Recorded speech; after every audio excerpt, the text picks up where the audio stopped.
Hello again and welcome back to the PhatPhish Guitar Studio for another tutorial video talking about technique for playing the guitar.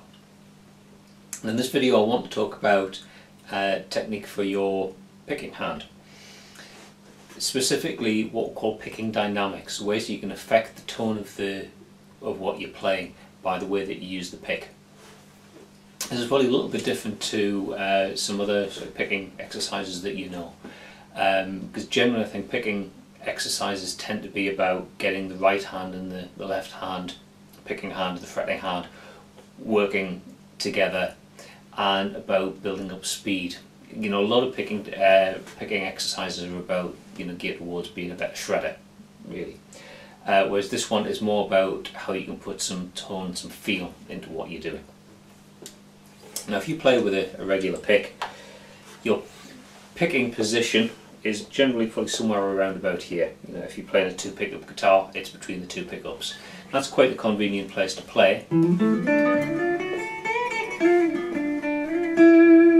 because your pick doesn't clash against any of the pickups. There's plenty of space there. You actually know quite a few guys who have three pickup guitars where the middle pickup's actually screwed down a little bit, so there's less chance of the pick catching against it. And you know, you've learned to play it, and that's become your default picking position. And there's nothing wrong with that. It sounds like, well, yeah, it sounds like you playing the guitar. But if you move where your picking hand is, you can actually change the tone of what you're doing. So you can affect the sound of the guitar without having to mess on with volume controls, tone controls, pickup selectors, anything like that. Now I'm recording the audio for this just using the microphones built into the camera, which it's okay, but it's not brilliant. Between that and the fact that YouTube tends to compress the audio a bit, you might lose some of the subtleties in what I'm playing. If you can't hear the difference in sound too much, it doesn't matter, try for yourself, you will hear the difference pretty much instantaneously. So as a frame of reference, just play something with the pick in normal sort of picking position, you know, between the two pickups.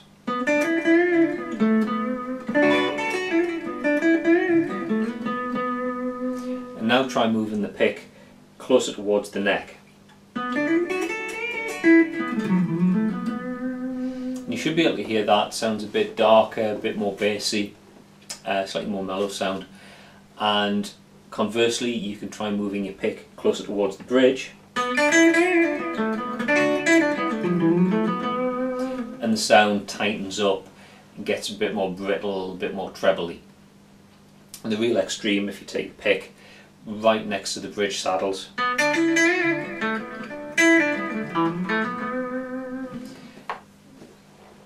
tighter again. So these are all ways you can affect the tone of what you're playing without having to resort to using the tone control or pickup selector or whatever. So it doesn't just work on an electric guitar, you can use this sort of technique on acoustic as well.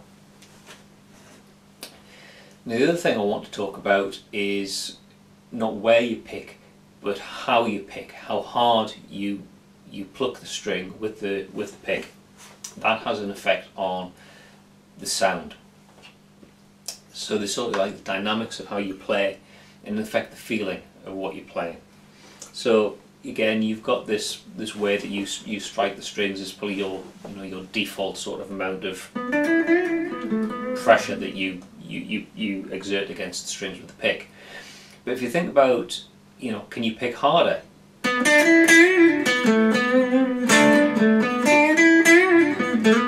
know, really dig in.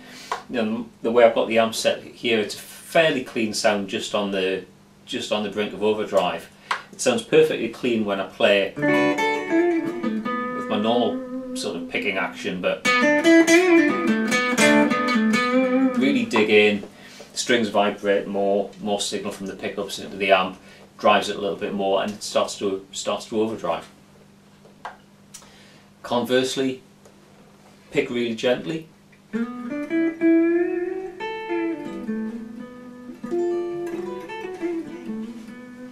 It sounds softer, it sounds more subtle, the sort of thing you might want to do if you're playing you know, something a bit sadder sounding. You know, blues is a great medium to explore this sort of technique, because there's a lot of sort of, I suppose you could call it, emotion in blues playing, and if you listen to really good blues guitarists, you'll hear them using their picking hand in a variety of different ways to, you know, give something, you know, very aggressive sound, very sad sound, or whatever.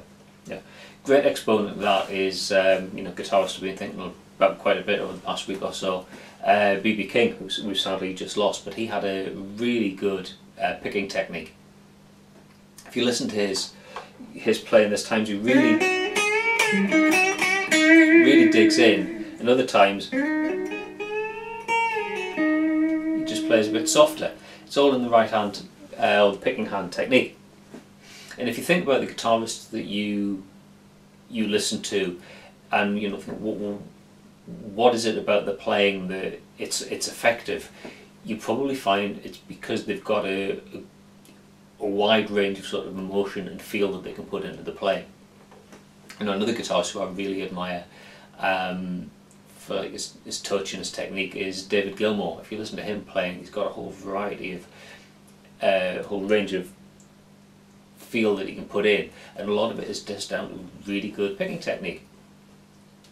So this is something you can think about and you can practice and incorporate into your own play, and it will make you a better guitarist, it will make you a better player, because you're not just playing notes, you're playing notes with a bit of feeling, and it makes your solos and so on just more interesting, more fun, better to listen to. Okay, so there's something for you to think about and practice.